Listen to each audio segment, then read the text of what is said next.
I think I'm going to start now, and I want to welcome you all for coming to our event. I'm Dr. Gail Presby. In addition to teaching philosophy at University of Detroit Mercy, I also direct CLASA, that's the Kearney Latin American Solidarity Archive. It's in the memory of Father James Guadalupe Kearney that we bring to you every year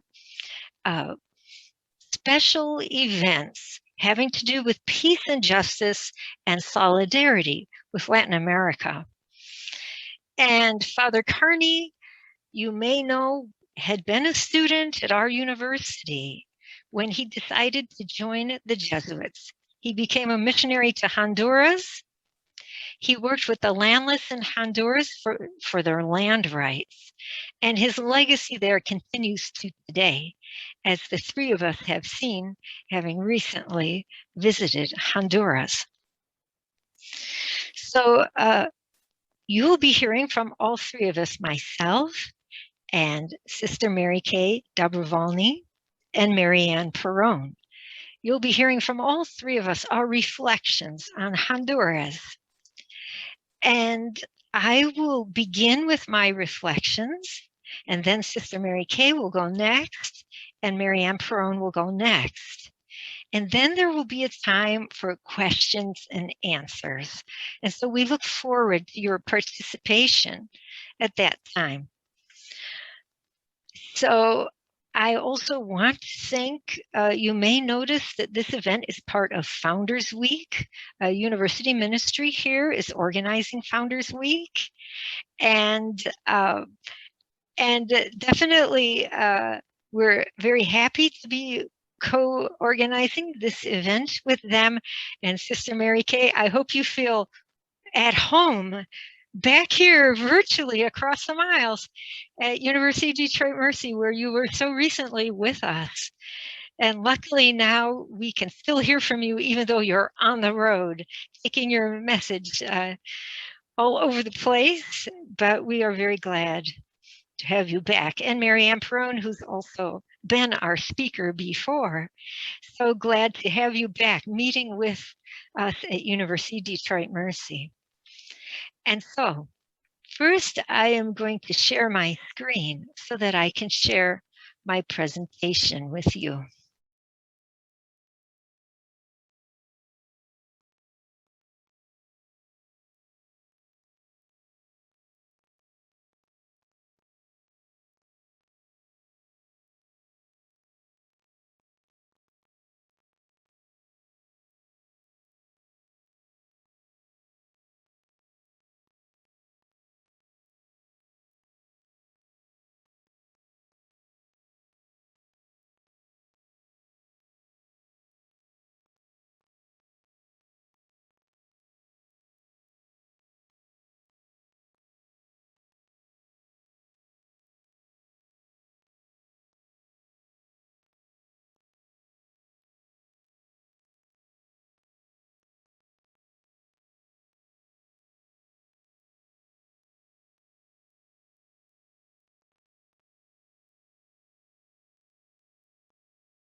To begin by mentioning that I was on the virtual delegation to Honduras this past July, and I'm really grateful to Jose Ortega for helping the many of us supporters back in the U.S.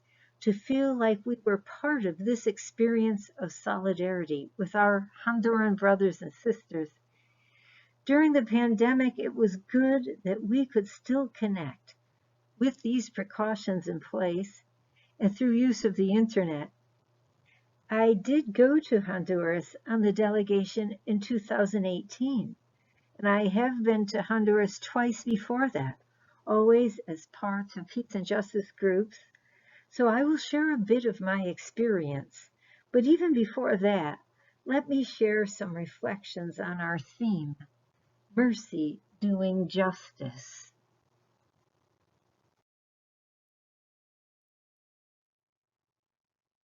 Here I want to turn to the insights of another Sister of Mercy, Marilyn Lacey, a social worker who has worked since the 80s with migrants and refugees coming to the U.S.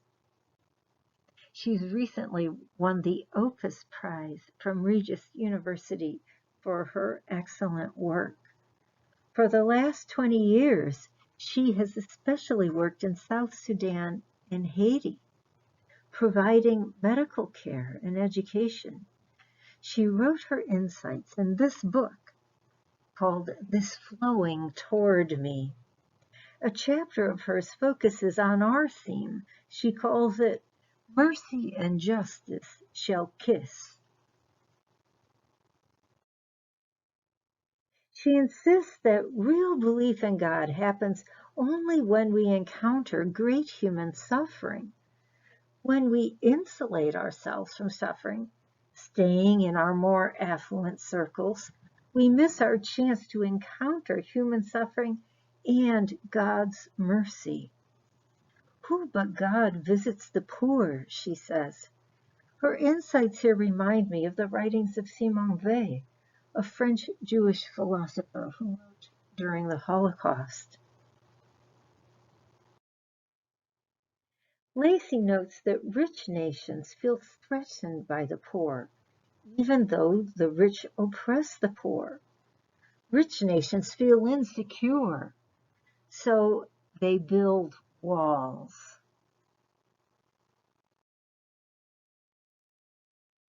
The story of Lazarus and the rich man is well known.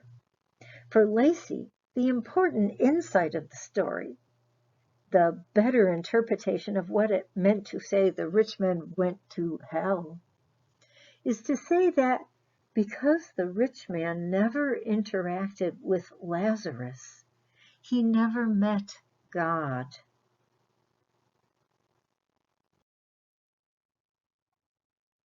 What gets in the way of our interacting with, drawing close to, and listening to the poor, joining in their struggles?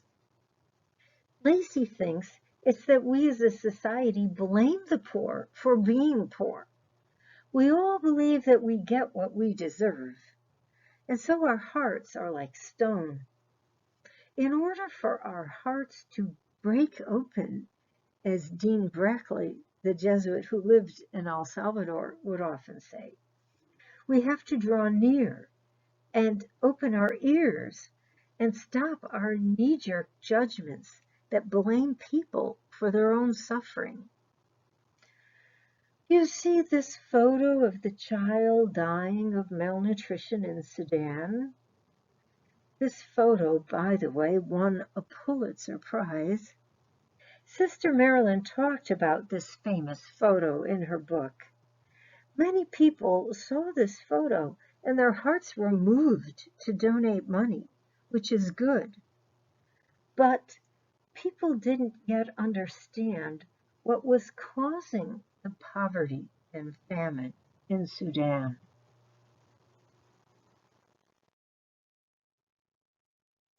Once our hearts are open, we have to engage our heads as well, to see that often the reason people are suffering is due to larger problems, structural injustices, the global demand for oil to lubricate our economies and keep our transportation running.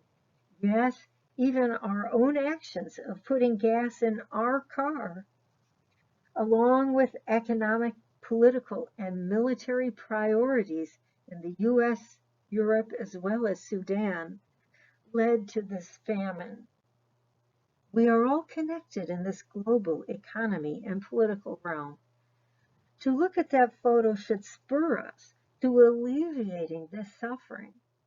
But that can best be done by challenging the injustice, challenging the power inequalities.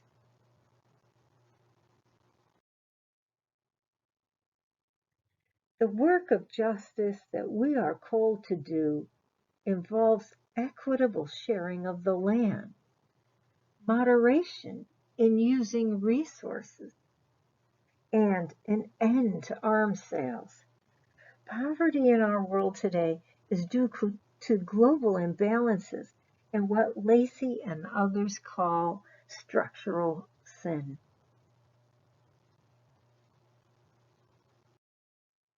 It's important for us to keep this in mind when we see Honduran migrants desperate to leave Honduras and come to the U.S. for work. There are so many social forces and circumstances at home that cause so many individuals to take such a big chance to leave and try to cross into a country where they hope they can be gainfully employed and provide for their families. Climate change brings destruction of crops. Mining and hydroelectric plants flood areas or make them toxic. Bad governance, including a president called a narco-dictator by his opponents, propped up by U.S. foreign military aid, and the jailing of those who protest or resist, makes democratic change difficult. These all play roles in driving the youth to seek refuge abroad.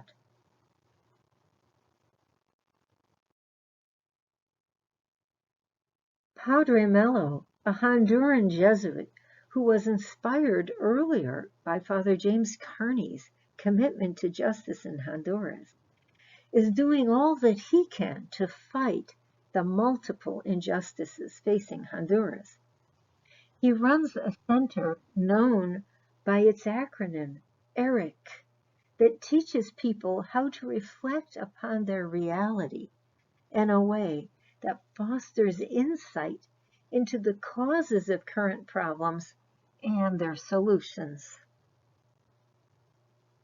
He also runs a radio station, Radio Progreso, that broadcasts a hopeful social justice message and denounces perpetrators of injustice. His radio station gives voice to those jailed for protecting the environment and their livelihoods. The Sisters of Mercy have been big supporters of his center and his work. Here are 3 Sisters of Mercy that were part of our delegation to Honduras in 2018.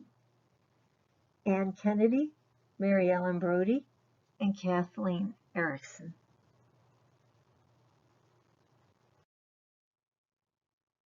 There are also Honduran Sisters of Mercy, like Sister Sandra and Sister Isabel, who live in San Pedro Sula and minister to those in great need. The 2021 delegation visited with them.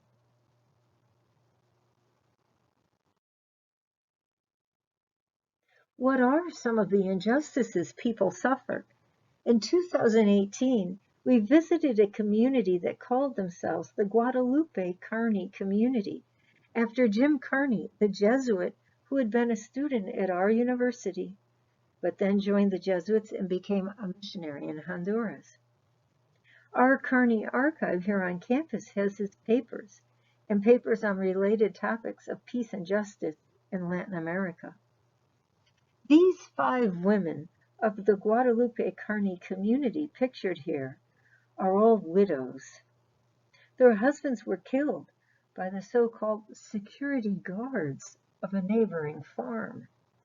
There was a land dispute. The community members were relocated to this land they were on after their previous farmland was destroyed by a natural disaster. The government bought property for them to resettle on, and they were farming. But a farmer involved in the sale didn't like the government's resettlement plan. And when these husbands went out to farm the land, the security guards murdered them. Instead of the guards facing charges, men of the Guadalupe Carney community were imprisoned. These women needed our presence and our solidarity to draw attention to the injustice and their plight. You'll hear from our other speakers about the fight to protect the Guapinol River at the center of this map from being harmed by mining companies. 8 members of the community are currently imprisoned because they were fighting against this abuse of the environment. The 2021 delegation went to visit them and wants to tell the world about this injustice. In 2018, the Sisters of Mercy and myself visited the families at Villanuevo and Pimienta. Their family members had been arrested and imprisoned after there had been protests about the outcome of a presidential election. In some cases, family members who were not even involved in the protests were just scooped up by police and then treated very badly in prison. Padre Melo's legal team got many of them released, but they continue to need emotional support and legal help.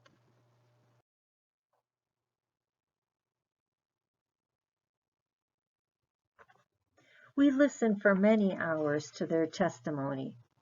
From the released prisoners, some of whom were still awaiting trial, and their family members. It is important to learn, listening one by one to their experiences. They need support in their fight for justice against a system that's stacked against them.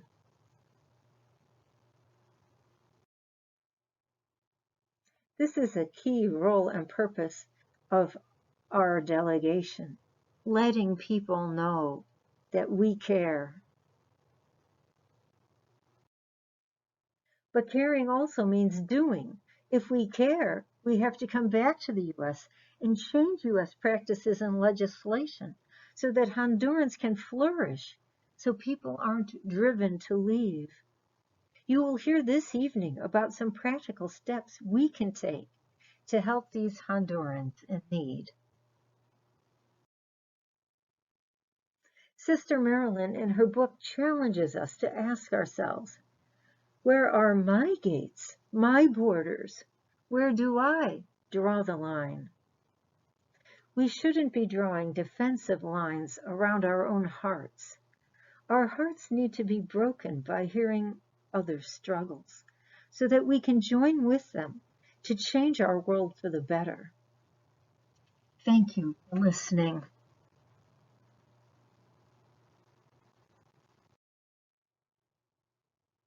And now, I would like to introduce you to our 2 main speakers.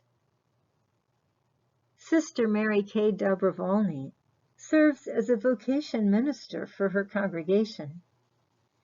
She lives in Casa de Misericordia, an intentional community at the US-Mexico border in Southern California. Recently, she was minister in residence at our own university, so many of you may know her or recognize her from seeing her on campus.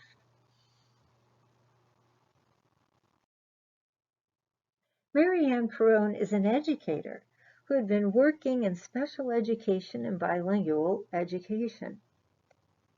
She had been director and founder of a new school for girls in Detroit called Our Lady of Guadalupe Girls' School. Earlier, she and her husband were Maryknoll lay missioners living in the rural zone of Santa Cruz, Bolivia. She has led and joined many human rights delegations to Latin America, and she works with the Ann Arbor-based Latin America Task Force of Interfaith Council for Peace and Justice. Welcome to both of our speakers. We're so grateful that you are here with us and able to share with us your insights on Honduras from your firsthand experience of being a part of this 2021 delegation. Welcome to both of you. Thanks, Gil. It's great to be with you all. It's always a pleasure to be with folks from University of Detroit Mercy. It's a very beloved spot, and I hold you all quite close in my heart. So thanks for the invitation to be back with you all and to share a few stories from my recent time in Honduras. I'm just going to share up my screen for a PowerPoint.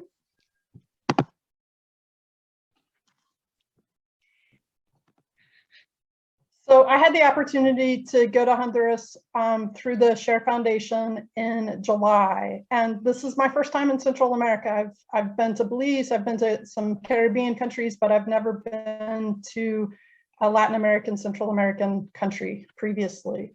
So I've seen poverty and oppression and violence, but I've not honestly seen the level of systemic oppression and systemic violence. That it was a new experience for me that I continue to integrate. So you're hearing stories in the midst of, in process of integration. And I invite you to join me on that journey, because I think there's a call for all of us to how to integrate the realities of people who are poor and oppressed and into our lives, into our worldview, into how we make decisions, allowing their lives to impact our own. So before I get started with some of the stories from Honduras, I just want to put this conversation in context of, this is Founders Week for University of Detroit Mercy. And as you know, Detroit Mercy is sponsored by both the Jesuits, Society of Jesus, and the Sisters of Mercy. And as a Sister of Mercy, I just want to highlight Mercy Day. So on September 24th, coming up this week, we, throughout the Mercy world, celebrate the foundation of the Ministry of the Sisters of Mercy. Catherine McCauley, our foundress, opened a house in Dublin on Bagot Street on September 24th and began a ministry of welcome and prayerful hospitality and systemic change. So we honor her as we engage in Mercy Day this year. My Mercy congregation selected this theme of opening doors, creating places of welcome. And they offered these questions, which I find to be helpful ones to put the conversation about Honduras in context, because I think the questions are relevant for this conversation as well. Of what doors can we open this year on Mercy Day? Are they doors opened in hospitality? Are they doors open to new perspectives? Are they doors open to our hearts, calling us deeper in service or engagement? I invite you to hold those questions as you listen to these stories.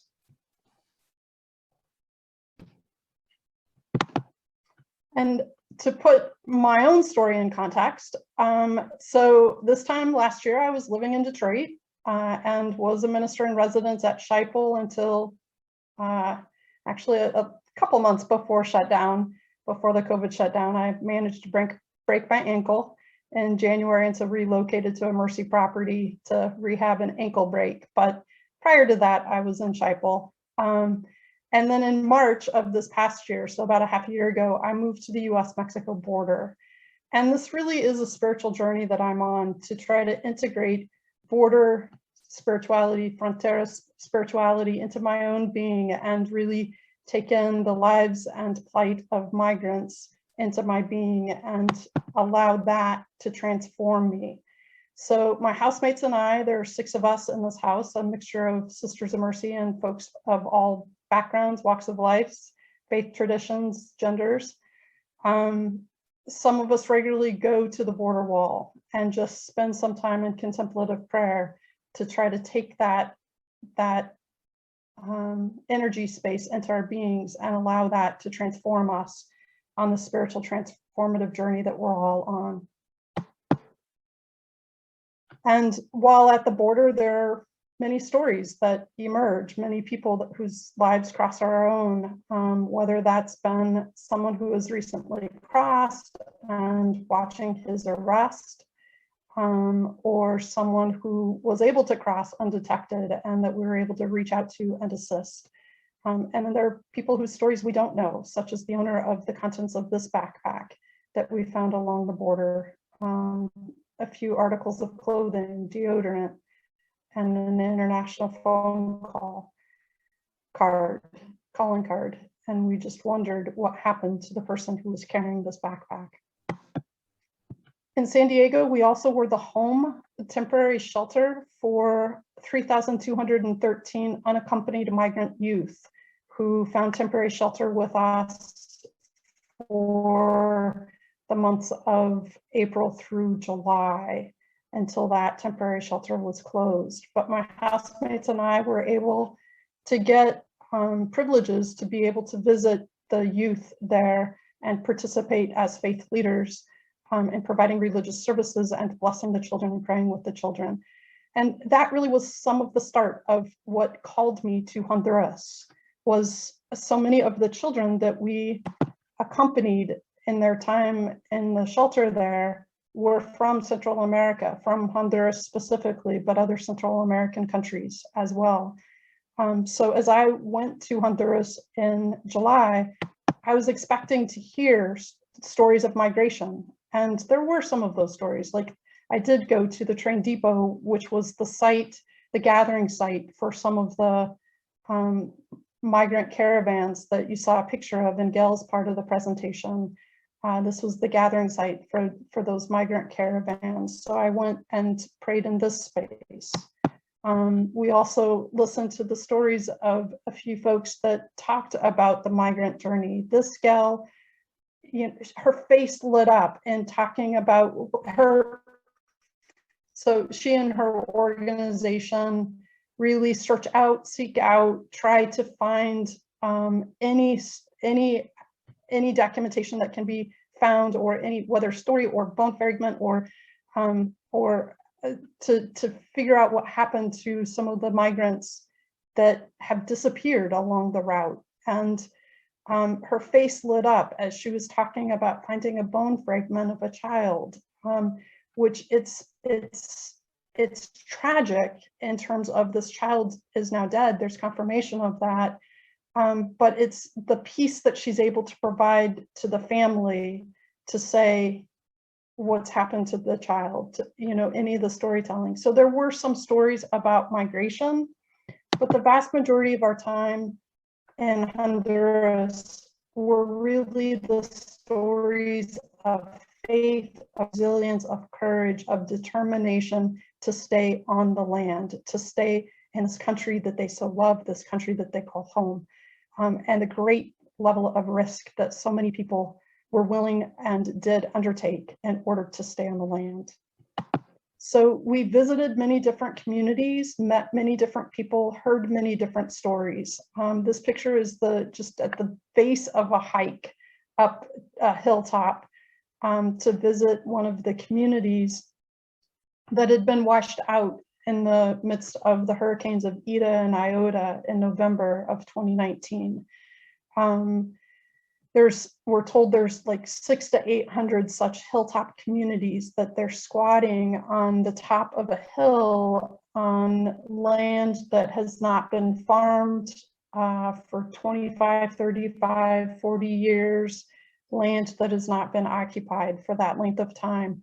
So they're squatters. It's land often owned by someone who is involved in mining and is mining another piece of land, and they just haven't gotten to this part of the land, or things along those lines, but land that isn't currently occupied but is owned by someone. So there's a tenuousness about their living, as this community has planted their milpa, the corn and bean and squash, and they're hoping that they'll be around to see the harvest, but they know that the absentee landowner might evict them at any time. Another view of us climbing the hill that went higher and a little bit higher than this, and in song.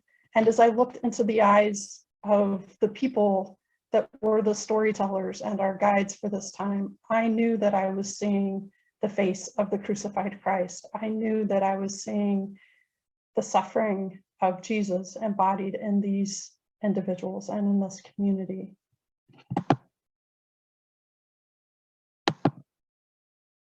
Another community that we visited, so many of their about 12 families out of maybe 36, so maybe about a third of the families were washed away in hurricanes Ida and Iota. Their crops were destroyed and they're rebuilding.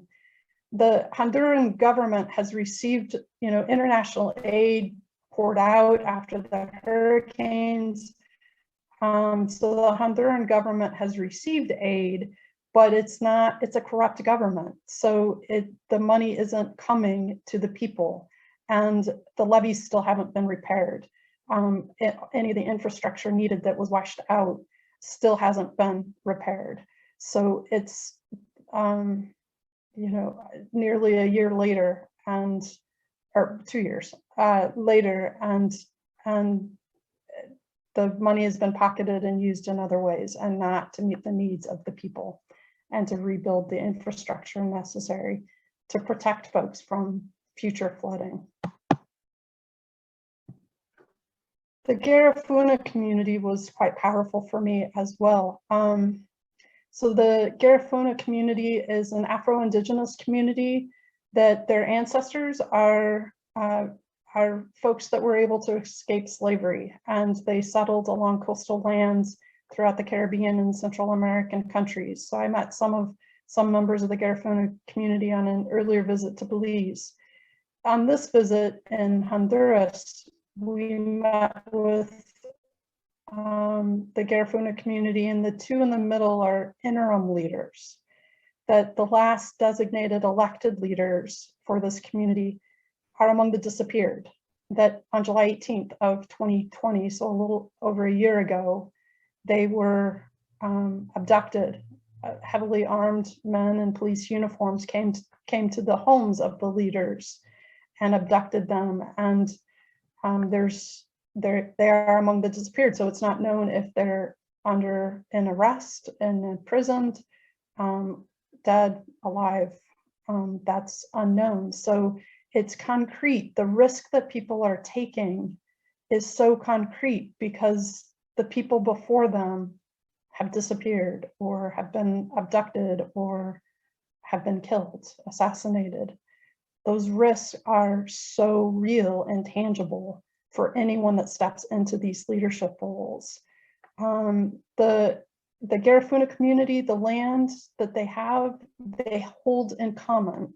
The government is trying to force them into privatization of land ownership so that there would be an easier way to sell off bits and pieces of the land, that the land is seen as valuable for tourism and for African palm plantations that would be used for exports. So they're not sources of income or sources of produce that would support the people, but it would support multinational corporations, big businesses.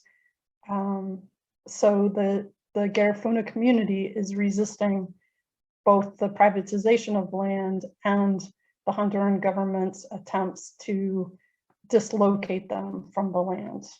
But again, at huge risk, huge cost to people and life and livelihood. We went to a prison in Olanchito to visit some of the environmental activists that are imprisoned.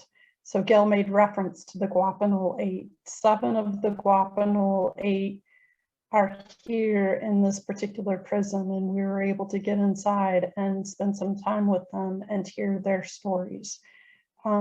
They really are, they've been in prison for 2 years and are awaiting trial. So the charges are not processed against them. They're in what's called preventative detention, preventing them from lifting up their voices and raising their voices against the mining company's destruction of the land and the rivers in their area. That it's a mining company that the government has given a mining company permits to establish a base and start mining on the land of a nature preserve named after an environmentalist. And the Guapano 8 guys in the white t-shirts have been arrested in their advocacy against the river and the sucking out of the water from the river, draining the river of its life. This quote, which I can't see because my picture is over it. Let me try to fix that. So this quote I found to be a significant one and very true in my experience of Honduras. Honduras became one of the most dangerous countries in the world to defend natural resources and land rights after the 2009 coup ushered in an autocratic pro-business government, which remains in power despite multiple allegations of corruption, electoral fraud, and links to international drug trafficking networks. It is hugely dangerous to be a land rights, water rights, environmental activist in this country. And the suffering is not just the men imprisoned, but they all have families. And so it's the families that are left without their husband, their dad. And this quote from one of the daughters of someone imprisoned: "My dad has been jailed for defending a river which gives our community life, for trying to stop the exploitation of natural resources by rich companies who the government helps to terrorize us." This is a heavily militarized area of the country that the police and military are very visible throughout, and it's visible for intimidation of the people. Or another quote by the wife of someone imprisoned: the mining company Los Pinares ruined our river. We couldn't use water for anything. That's why we organized. That's our struggle. So the Sisters of Mercy have been present in Honduras since 1959, and I was able to spend some time at one of the Mercy residences in San Pedro Sula. This is their chapel in their residence. I've got a slide on each of these ministries, so I won't name them, but these are some of the Mercy ministries in Honduras. And Sandra, the woman in blue that with her hand raised up, is a Sister of Mercy. She happened to enter the same year I did. We're age peers, we're peers in our religious life, and a dear beloved friend. Foro de Mujeres por la Vida, one of the Mercy ministries, seeks to address gender-based violence and femicide. That it's a coalition of a number of organizations in support of women and women's life. They do a lot of research and provide information, statistics just to support just how prevalent gender-based violence and femicide is within Honduras. My friend, Sister Sandra, her own blood sister, Norma, is among the disappeared. Casa De Corazon is another Mercy ministry. I was able to spend an afternoon there playing with the kids. It's a residential home for children who have HIV, who are HIV positive. And in the recent year, they're also adopting some children whose parents have died of COVID. But it's a beautiful home with a lot of art and murals on the walls and a lot of love. So these are just some of the kids. Others were out in the countryside having a little vacation for the week. Comfel is a Mercy ministry that is a women's cooperative, providing microloan funds for female entrepreneurs and other financing that women and their families need. And the Mercy Weavers of Dreams is a women's development center that seeks to educate women in the areas of empowerment, equality, and justice. This picture is a few years old, hence no mass in it. Paso a Paso is a Catholic ministry of the Archdiocese. So some mercies are affiliated with it, not directly owned by the Sisters of Mercy, but it's in the neighborhood of some rival urban gangs, and they teach children in ways of nonviolence and self-sufficiency and other aspects of education needed for life. They have an urban garden, are teaching the children and their families to plant and participate in urban gardening, and then doing additional instruction on both nutrition and care of the planet. So Honduras is a country that is rich in land and rivers, it's forests, it's rich in human resources, rich in biodiversity. It has modern day prophets such as Padre Melo, who you heard Gail talk about, but a Jesuit priest who is the director of Radio Progreso, using the radio waves kind of in the tradition of Archbishop Oscar Romero to proclaim messages of hope, to denounce human rights abuses, to advocate for social justice and systemic change.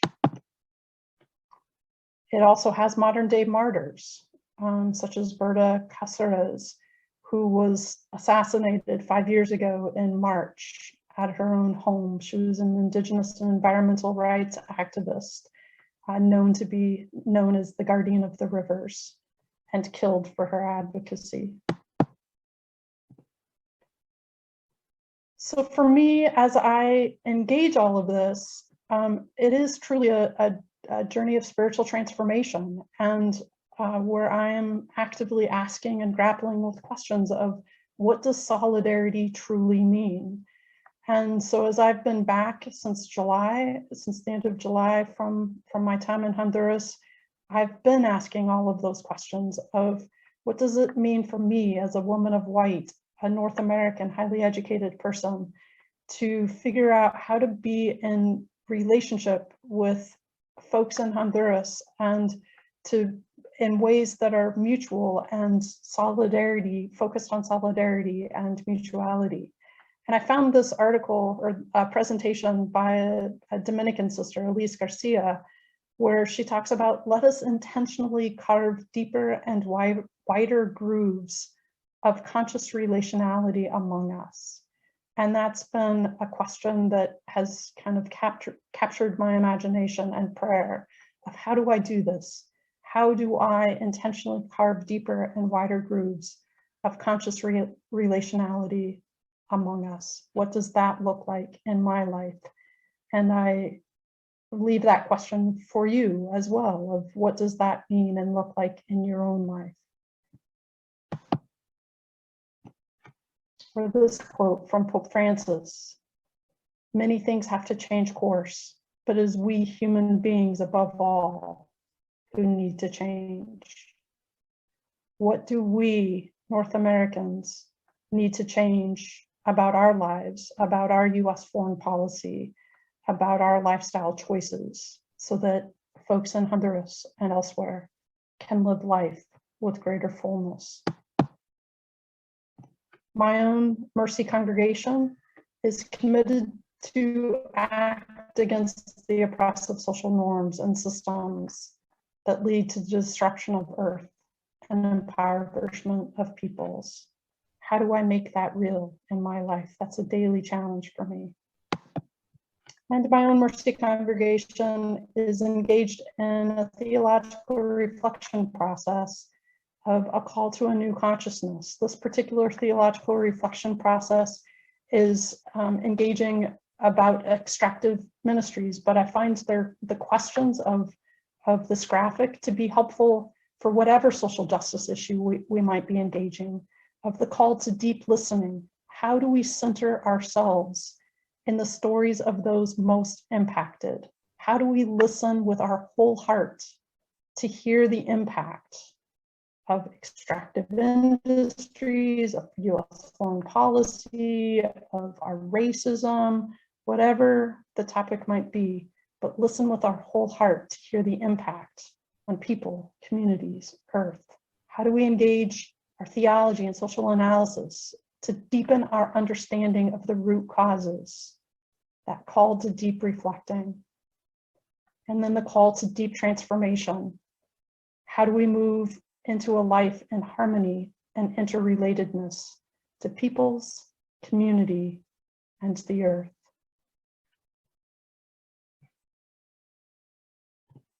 Maybe we'll stop there to give Marianne time, but I leave those questions with you of what does it mean to you to intentionally carve deeper and wider grooves of conscious relationality?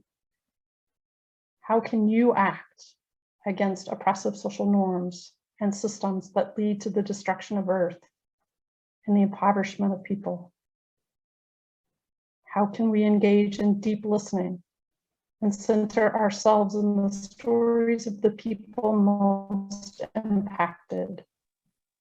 And what does it mean to you to live a life in harmony and interrelatedness to peoples, community, and Earth?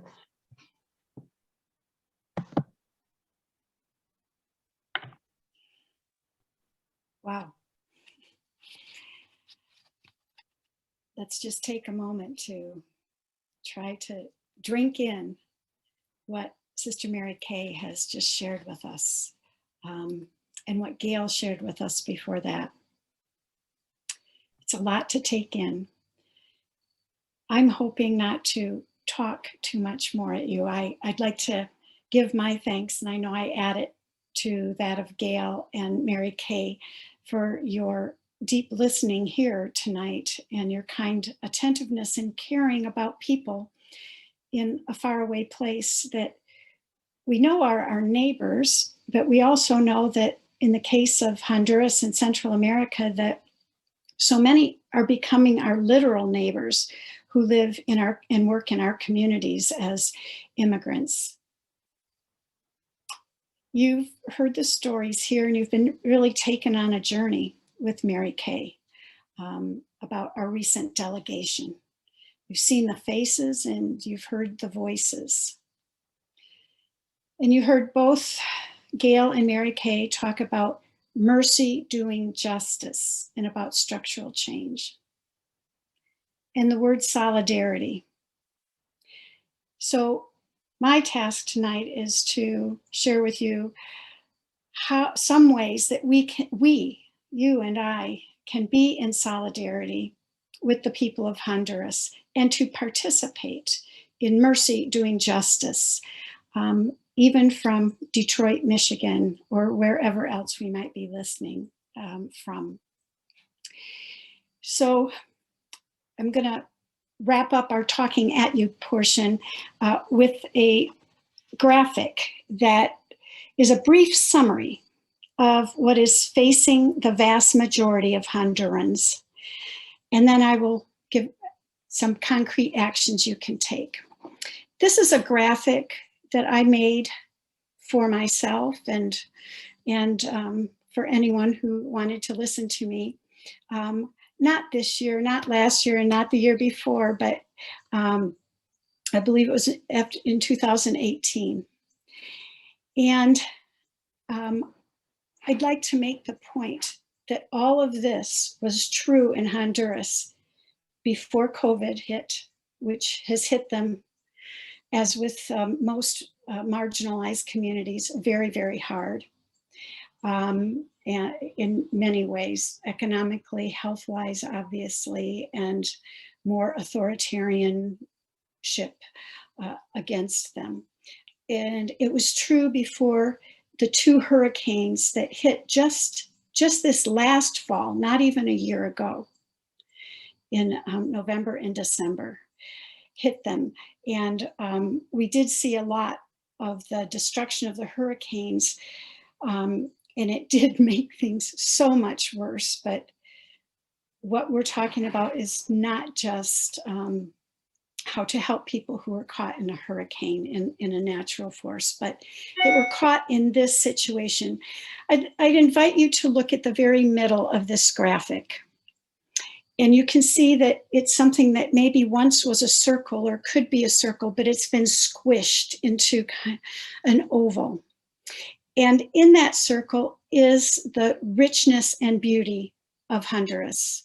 There's the land and the river and the forests. There are very rich human resources, the people themselves, the majority of the people, and then those people like Padre Melo and like the Sisters of Mercy, Sandra, the rich biodiversity, and then the martyrs, many, many martyrs. And then the resistance of the people who are continually protesting in the streets when their elections are stolen from them, when a coup d'etat unseats their democratically elected president, when women are disproportionately murdered by men, and where femicide is so rampant, there is resistance. And this is the richness. And that has been squeezed by that next circle. And you can read them for yourselves. I'll read a few. The loss of their land and water. It isn't lost, it's gone to a few very rich families and groups. And the water is being lost by the poisoning of the mining and the hydroelectric dams. The extreme economic inequality, corruption, violence, poverty that has been there for generations. Those are all squeezing the people of Honduras. But then go to the outer circle, this cycle of violence and corruption. We might start in the left-hand most upper corner with political usurpation. The people plainly say that they are living in a dictatorship. And the last election, which re-elected the current president, was the most blatantly corrupt, transparently corrupt election in my lifetime in Latin America, and that's saying something. That feeds into opening up to transnational extractive industries and agribusiness, some of which are owned by rich Hondurans, but many that are owned by outside interests and multinational corporations. All based on the neoliberal economic model, and really all enforced by the military and the militarized police. But what I most want to call your attention to is the bottom, the foundation that's holding all this whole dirty, rotten system up, is the United States, political support and so-called security aid for the military and the militarized police. In the face of egregious human rights violations and all of the other inequalities and political corruption and drug trafficking by the very security forces and in the highest reaches of the government, our government in the United States continues to send military and police aid and training and arms to the forces that are oppressing the people.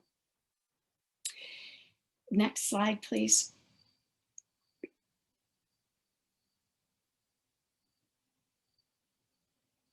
Mary Kay, could I have the next slide, please? Is she frozen? There we go. Oh, thank you. So we're saying this, we are human rights activists and who've been involved, for some of us, for a very long time, but we're not the only ones saying it. These realities and the need to stop the military and police aid has been taken into consideration by senators and congresspeople. You will see that there are right now 3 acts before Congress: a Senate bill, it's companion House bill, and then another House bill, the last one, 1574, the Berta Cáceres Human Rights in Honduras Act, that is now in its third iteration, in its third Congress. This is something we can do.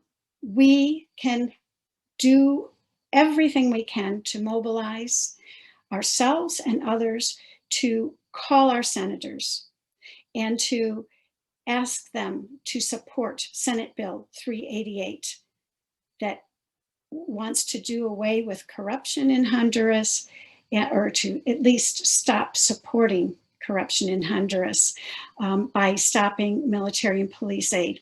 This Senate bill by Senator Jeff Merkley has 11 co-sponsors. The House bill right under it, that is the companion bill, has 30 co-sponsors and in the House. And the last one, the Berta Cáceres Act, has 60 co-sponsors. That many folks in Congress are with us on this, that this is not what the United States wants to be doing in Honduras. And we need more and more people to mobilize. I'd like to point out, for those of us who are from Michigan and who might know our senators, Senator Gary Peters is a co-sponsor of Senate Bill 388. If you know him very well, he doesn't stick his neck out on the limb very often. And I am so happy that he joined us. But Senator Debbie Stabenow has not. She's a very good person to call, and to call again, call often, by email, by phone, whatever. So that is one major possibility for our action. Next slide, please. Yeah. What other ways can we get involved? What else can we do? And the very first one that seems like not that hard or not that impactful is very impactful. Helping spread the word. You've heard these things tonight. Are you going to keep them inside your own broken open heart? Or are you going to invite more people to learn about it? Will you be telling people about what's going on in Honduras, what our tax dollars are helping to hold up? Gather a group, virtually or in person. Take it to your other classes. Invite a speaker. I'll speak again, Gail will speak again, Mary Kay will speak again, and there are many more people that have been on delegations with us that can speak very intelligently and passionately, as you have heard both Gail and Mary Kay tonight. Get the word out. Make it a thing that this is something that we can stop. The next thing, I really truly invite each and every one of you, students especially, to join our next delegation to Honduras. This won't be the last one either, but we do happen to have one that is forming right now for December 11th through 18th. I'm hoping that maybe school's out by the 11th for those of you who are students. And those of you who are not, come join us. See for yourself. Let your life be changed even more than hearing these life-changing presentations by Gail and by Mary Kay. And then lastly, one of the reasons why we were on the delegation, given the recent history in Honduras of oppression and of economic injustice, and then all that COVID brought to it, and even before the hurricanes that really put people in very dire straits economically, we launched along with, they launched in Honduras and with us in a supportive role, Vamos a la Milpa effort. And if you can go to the next slide, please. Just very briefly, the Milpa is a food security effort. it is a way that the people themselves, just like you saw in the urban gardens that Mary Kay showed you with Paso a Paso, are finding, even though they don't have land, the land is distributed so terribly that most people have no access to it, but maybe making a little plot in the urban concrete, maybe getting a little plot somewhere to communally be able to begin growing their own food and growing it in sustainable ways. And it is already in bloom.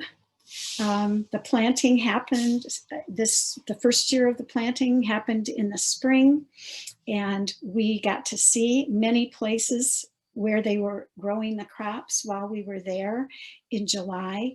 And in December, we will see the harvest.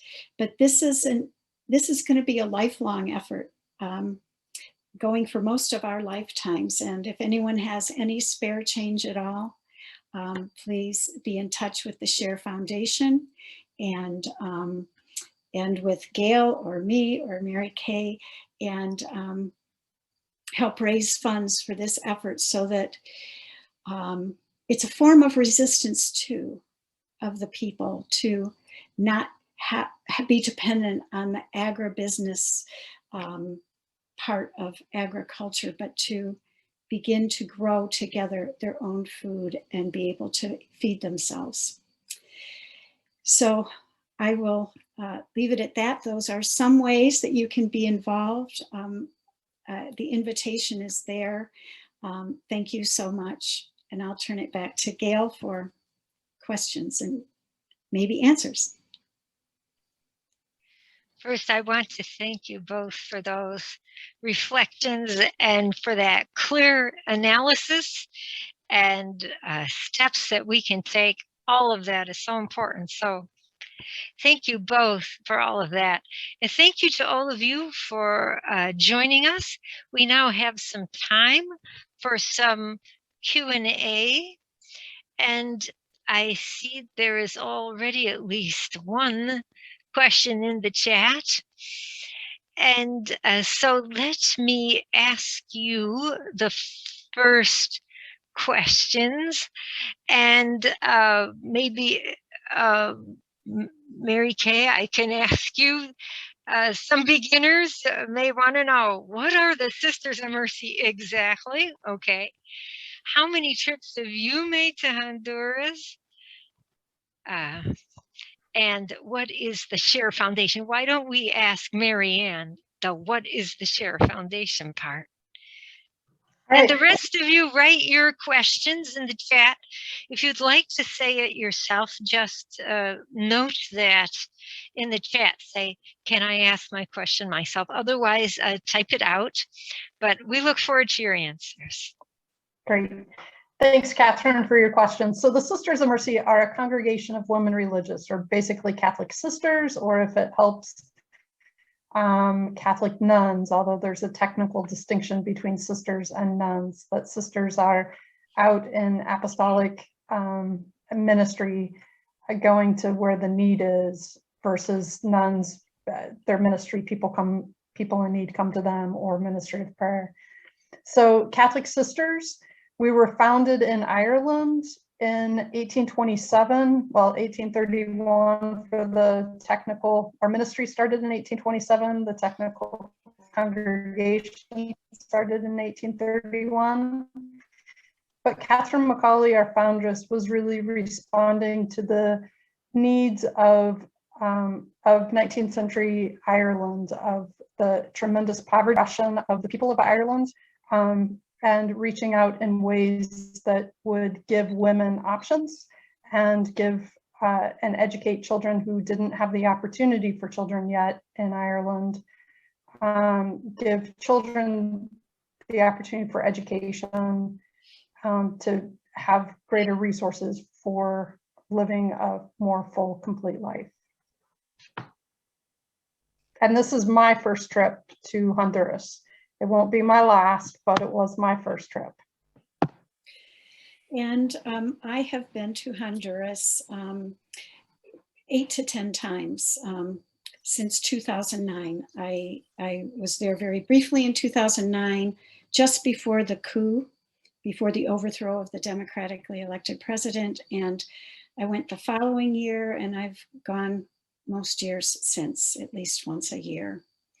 The Share Foundation, it's wonderful that you ask that, because it helps situate what's going on in Honduras in a larger context.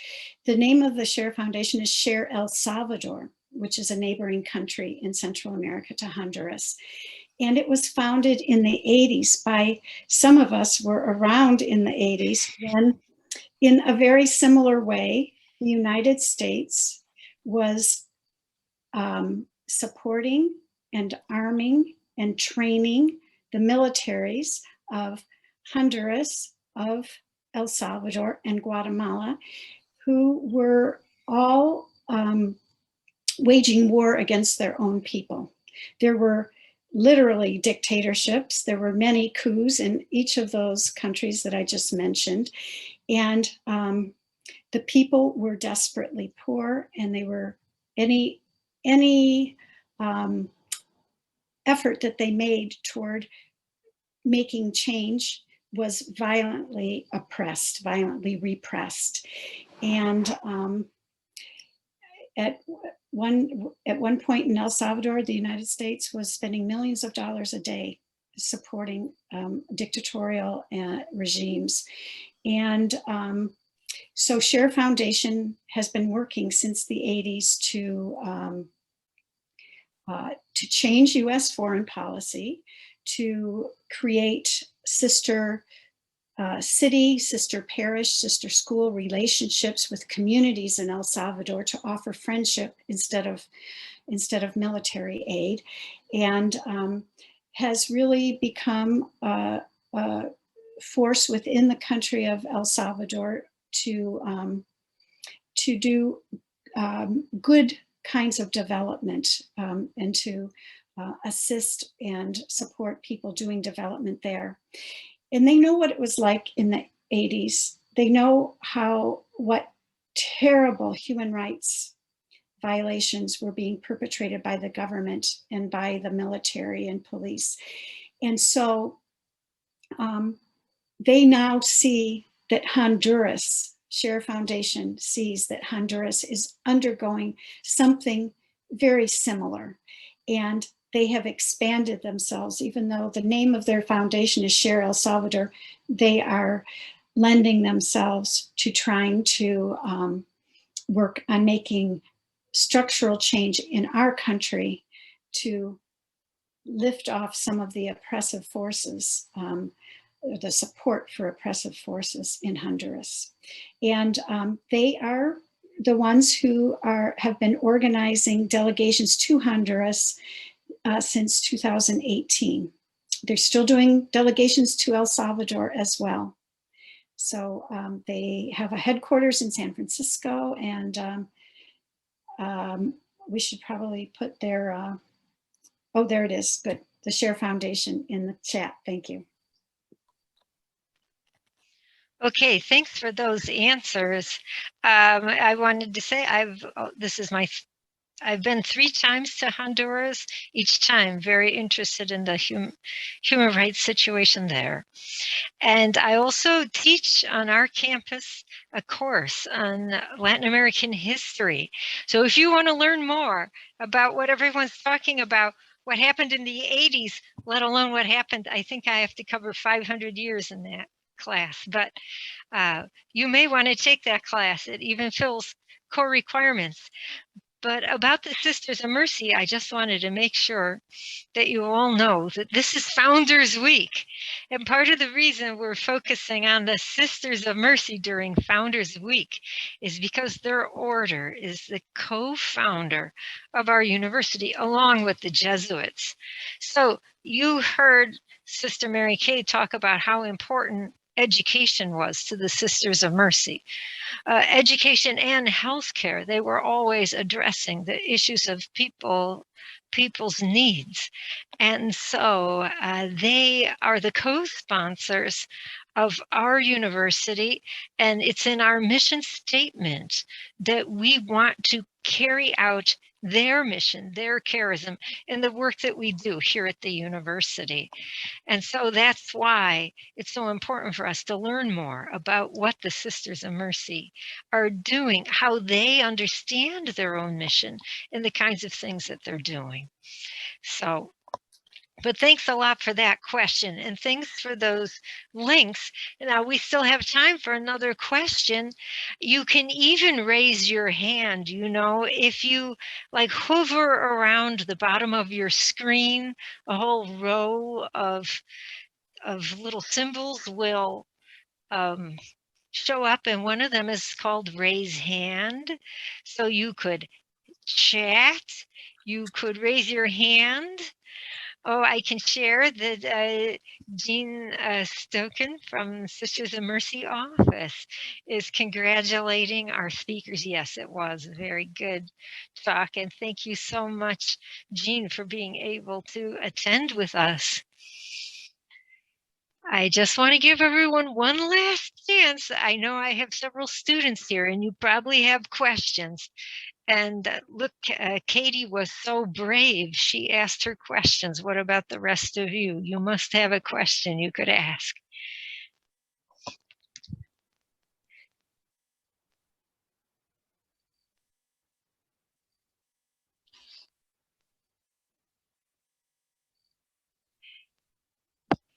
Brenda has her hand up. Oh, okay. Let me allow you to talk. I just asked you to unmute, Brenda, if you would like to. Hello? Yes, we can hear you. It's more so like not a question, but a comment about Okay. Honduras. I find it it's very different to hear that a country's fighting for the rights of the land and the natural resources, and how people are getting impacted. And I think that it's something that we should really work on here as well. And I just wanted to thank Professor, and I want to thank the sisters, everybody, for just going out there and bringing awareness and helping them. That's the comment I wanted to make. Okay, thank you so much, Brenda. And Brenda, we can do a better job if we all work together. So, but thank you so much for your support for our work and spread the word. We'd really appreciate it. All right. Last short question. Anyone else?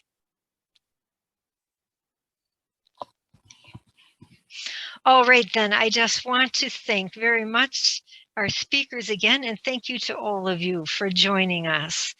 And please stay tuned to more class events as they'll come up and more Founders Week events. You may even be interested. Sister Simone Campbell will be giving a talk tomorrow evening, Tuesday evening at 7.